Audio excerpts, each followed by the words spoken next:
JB Cycles here, and today I'm going to look at most or many of my cycles and what their condition is, and give us a context about where we are today, the market.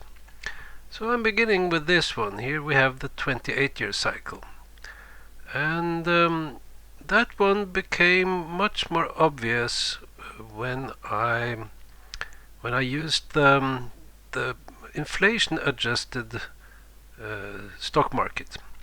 So we have the S&P data going back over 100 years, and then the older data is the Dow Jones Industrial, and it is adjusted with the CPI, and then the 28-year cycle becomes very visible. And also it shows us that the 1930s crash was not a cycle low. Well, that is kind of surprising, but this whole cycle was very strange. What I realized when studying this is that it was kind of disappointing that inflation is part of it, because that means when the inflation-adjusted stock market goes down, you don't know, is it the market going down or is it the inflation going up, or is it both? But I would claim it is still helpful to know about this cycle. So we see inflation shoots up where the cycle is bearish, and then I realized a pattern, because every other of this 28-year cycle is either a war cycle or a financial crisis cycle. And then you can kind of have both.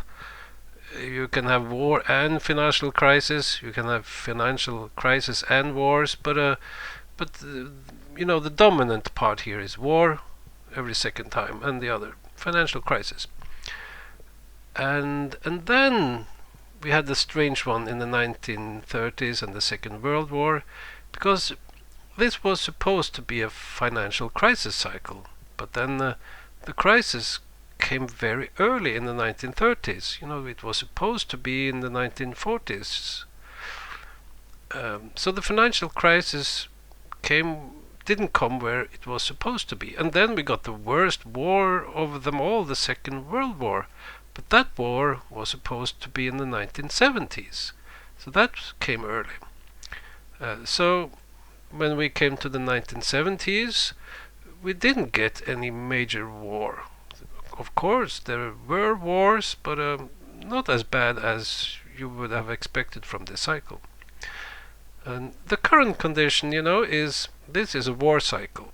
We are seeing Ukraine and the Middle East, and there is still 10 years of danger here coming. And for the stock market, in general, the next 10 years we should expect a weak market when adjusted for inflation. But is it inflation that will ruin it, or will the stock market go down, or both? So we also have a 56-year cycle, and here we have global deaths going back 600 years, and we do see a 56-year cycle in global deaths. Not every cycle is very obvious, but most of them are. And we see the Second World War was not supposed to be, and right now we are in a war cycle. Here we see it also is an interests cycle, although we have not that good data going back 600 years. So the next cycle is the 3.5-year cycle, and that one goes back 300 years. It's always been there. And currently we are at the cycle top of this 3.5-year cycle. So that one is just about to turn bearish this winter. And when going back 3.5-year cycle, it's there all the way. And it's a surprisingly extremely good cycle. But then the more tricky part is the shorter cycles of less than a year cycles of a couple of months length. But I should mention there's another interesting cycle that also is a quite long cycle. And let's see, it's this one, the 73.5 year cycle. That's about 1.5 years.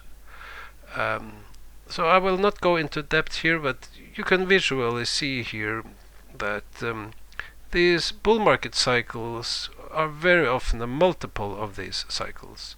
And pretty much, well, mostly these bear market lows are at the cycle low. So, but I haven't studied this cycle that well yet. I find it very interesting though.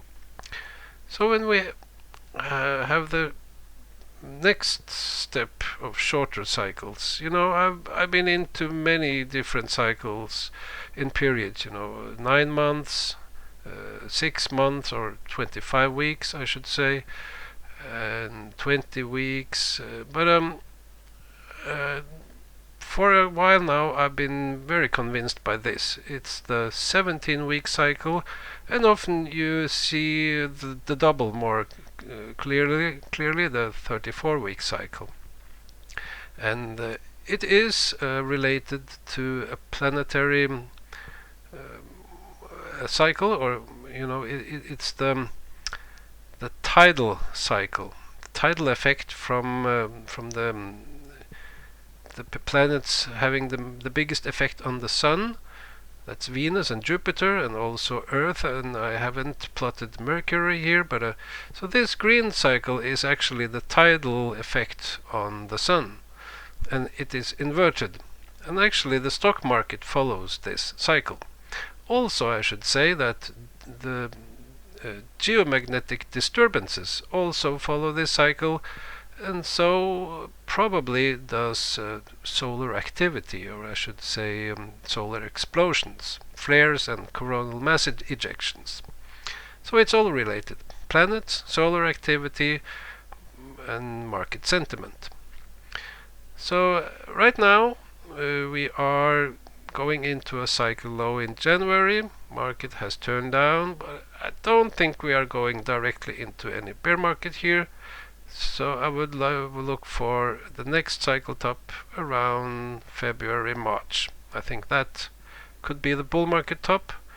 It could turn out to be a double top. It could even be a lower shoulder, but I don't think any bearish trend will begin before March.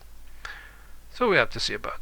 Potentially this bull market could go into even June. But as you saw, the bigger cycles, I don't expect this bull market to go on forever. And if we go to even shorter cycles, we have the 4-week cycle. Now, it's not exactly 4 weeks or 28 days, but it's very close to it. And this cycle is extremely good. And very often it has a 2-week cycle within it, or I should say a 2-week oscillation. And I should also mention that this cycle does not stay stable forever. It has a tendency to shift and change, but it doesn't happen that often. It was stable from the COVID lows and all the way into April 2022. And then that was just after Ukraine. It changed, and it stayed then stable for only about 6 months, and it changed at the bear market low. And then it has been stable all the way into around August this year, for almost 2 years. And now we have just entered a new configuration of this cycle. So you see the old configuration in green and the new one in black. And this one is related to recurring solar activity. So I guess that was my summary of cycles today. There is so much more to say about this. We have climate, earthquakes, fertility, weather. Well, I can't remember all the stuff, but it's so much that is connected to. It's all connected. So, see you tomorrow in the weekly video.